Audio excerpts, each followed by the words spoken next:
अस्सलाम वालेकुम नाज़रीन, मैं हूं वसीम अली और आप देख रहे हैं Wasim Ali official YouTube channel. नाज़रीन, चूँकि आपको पता है पाकिस्तान के अंदर इलेक्शन का मैदान सज चुका है और जब इलेक्शन का टाइम शुरू हो जाए तो आपको पता है डेफिनेटली खबरें जो आ रही होती हैं बड़ी चटपटी किस्म की खबरें आ रही होती हैं। ऐसी मेरे पास 2-3 अहम खबरें हैं जो आपके साथ हमने डिस्कस करनी है। इमरान खान की बहन अलीमा खान को FIA ने नोटिस जारी कर दिए। अब FIA ने अलीमा खान को क्यों नोटिस जारी किया, इसके ऊपर भी बात करेंगे। और जो दूसरी खबर है कि एक और जज साहब, यानी कि जज साहब ने आजकल लाइन लगा रखी है, एक और जज साहब है जिन्होंने इस्तीफा दे दिया। क्यों इस्तीफा दिया, क्या कुछ उन्होंने अपने उस रेजिग्नेशन लेटर के अंदर लिखा, वो भी आपको साथ जो वो डिस्कस करेंगे। और जो तीसरी खबर है, बड़ी अहम खबर है कि तहरीक इंसाफ को एक और यू टर्न लेना पड़ा और इस यू टर्न की वजह भी इमरान खान दे। इमरान खान का पार्टी क़यादत के लिए एक अहम पैगाम आ गया है। क्या पैगाम दिया है कप्तान ने जेल से, इसके ऊपर भी बात करते हैं। होगी आपसे गुजारिश कि आपने अभी तक हमारे चैनल को अगर सब्सक्राइब नहीं किया तो काइंडली अभी हमारे चैनल को सब्सक्राइब कर लें, बेल आइकन को प्रेस करना मत भूलिएगा। नाज़रीन, सबसे पहले अलीमा खान की बात करते हैं और फिर आते हैं जी तहरीक इंसाफ के साबिक चेयरमैन इमरान की जानब कि उन्होंने जेल से अपनी पार्टी क़यादत के लिए क्या पैगाम भेजा है, जिसके बाद क़यादत को यहाँ पे एक यू टर्न लेना पड़ गया। तो पहले अलीमा खान की बात करते हैं। तो अलीमा खान को FIA की जानब से एक नोटिस जो वो जारी किया गया, जिसके अंदर उनके ऊपर इल्ज़ाम है कि आपने जो है वो इंफॉर्मेशन का इस्तेमाल करते हुए, इंफॉर्मेशन सिस्टम यानी कि आपने कोई भी सोशल साइट इस्तेमाल की, आपने कहीं पर इंटरव्यू दिया या कुछ भी ऐसा हुआ जिसके अंदर आपने अवाम के अंदर इंतशार फैलाने की कोशिश की। अलीमा खान के ऊपर ये एलिगेशन लगाया है FIA ने। और इसके अंदर अब यह है कि इंक्वायरी का आगाज़ बाकायदा तौर पर हो जाएगा 3 फरवरी, यानी कि आज 2 फरवरी है। कल जो है वो अलीमा खान को तलब कर लिया गया। इस्लामाबाद G13 साइबर विंग का एक थाना है, वहाँ पे इनको बुला लिया। और बेसिकली साइबर विंग का ये होता है ना कि पहले FIR नहीं इसके ऊपर दर्ज होती। FIR तब दर्ज होती है कि पहले आपने जो शख्स है उसको आपने गिरफ्तार करना है या फिर उसको नोटिस जारी करना है। नोटिस के बाद उससे तहकीकात का बाकायदा आगाज़ हो जाता है, उससे इंक्वायरी जो वो स्टार्ट हो जाती है। और जब इंक्वायरी के अंदर अगर कोई शख्स गिल्टी पाया जाता है तो फिर उसके बाद उसके ऊपर जो है वो FIR भी काटी जाती है। तो एक तरह से आप कह सकते हैं कि अलीमा खान चूँकि बाकी बची थी यहाँ पे भाई, तो उनको भी अब जो है वो FIA ने नोटिस जारी कर दिया। और तहरीक इंसाफ के लिए मेरे ख्याल में ये एक झटका होगा, इमरान खान को स्पेशली जो वो एक झटका होगा। अब आते हैं जी दूसरी खबर के ऊपर कि तहरीक इंसाफ को यू टर्न क्यों लेना पड़ेगा। आपको पता है ना कि इंट्रा पार्टी इलेक्शंस के हवाले से तहरीक इंसाफ एक स्ट्रेटजी मुरतब कर रही थी और फिर कल जो है वो ऐलान भी तहरीक इंसाफ की जानब से कर दिया गया था, बैरिस्टर गौहर अली खान की जानब से, कि हमने पार्टी के इंट्रा पार्टी इलेक्शन करवाने। और ये इलेक्शन क्यों ज़रूरी थे तहरीक इंसाफ के लिए। तहरीक इंसाफ ये चाहती थी कि अभी इन जो 8 फरवरी के इलेक्शन है इससे पहले हम इलेक्शन करवा दें। 5 फरवरी को इन्होंने इलेक्शन करवाने थे, 6 को रिजल्ट अनाउंस करना था। ताकि इन्होंने chief election commissioner Hassan Rauf के तहरीक इंसाफ के इतलात वगैरह का भी वही काम जो है वो उन्होंने संभाला हुआ है, तो वो जो है इतलात जो है वो सेक्रेटरी इतलात ने तहरीक इंसाफ के, तो उनको चीफ इलेक्शन कमिश्नर भी मुंतखब कर दिया गया था तहरीक इंसाफ की जो है वो कोर कमेटी के इजलास के अंदर। तो अब ये है कि तहरीक इंसाफ को इसके ऊपर यू टर्न लेना पड़ गया, क्योंकि कप्तान ने जेल से ये आर्डर पास किया है कि आपने अभी इंट्रा पार्टी इलेक्शन नहीं करवाने।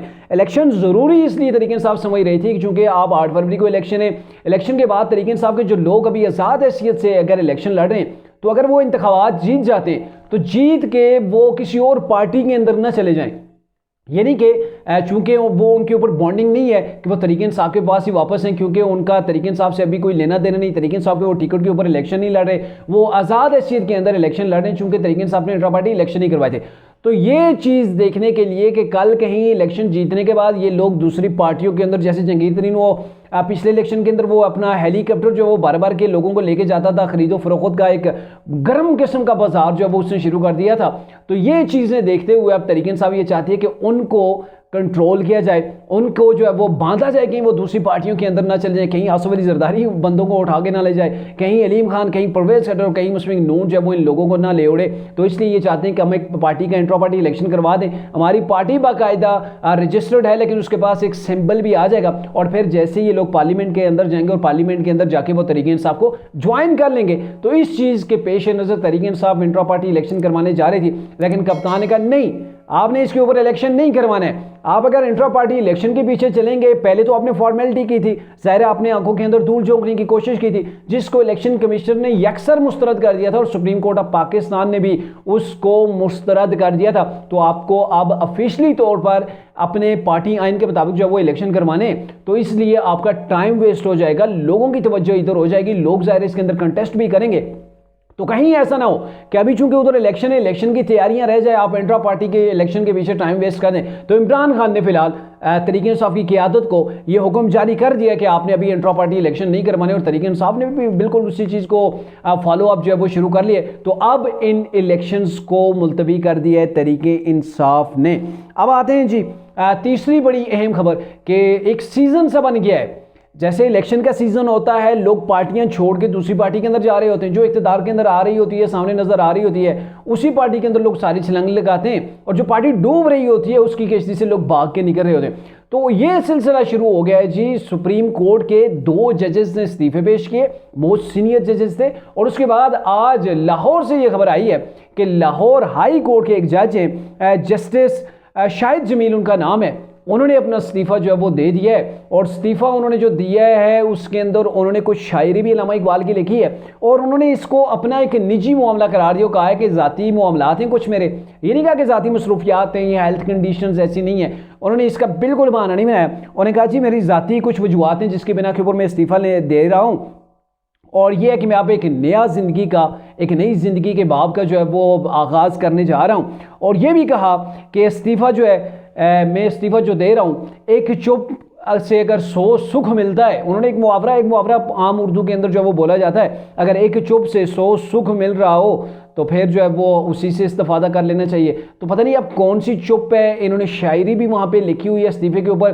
मेरे ख्याल में आपने पहले कभी शायरी नहीं पढ़ी होगी किसी के इस्तीफे के ऊपर, तो इन्होंने शायरी भी लिखी है। अब पता नहीं क्या मामला है, किस वजह से, कौन सी उनकी वजूहत हैं, लेकिन बहरकैफ एक चीज़ बड़ी वाज़ेह तौर पर सामने आई है कि ये 2 सुप्रीम कोर्ट के जजेस ने इस्तीफा दिया है। अब जो है वो लाहौर हाई कोर्ट के एक जज हैं, उन्होंने भी इस्तीफा दे दिया है। यूँ लग रहा है कि जैसे जजेस के इस्तीफे का सीज़न चल रहा है, तो आई डोंट नो क्या प्रॉब्लम हो सकती है। लेकिन जो शायरी वगैरह पढ़ी, अगर आपको भी वो नोटिफिकेशन कहीं पर सोशल मीडिया के ऊपर मिला होगा तो आप भी उसको पढ़ लीजिए। बड़ी मज़ेदार किस्म की उन्होंने जो नज़म है अल्लामा इकबाल की, उसके कुछ शेर जो है वो अपने इस जो उनका इस्तीफ़ा है, रेजिग्नेशन लेटर है, उसके अंदर इन्होंने मेंशन किए हुए थे।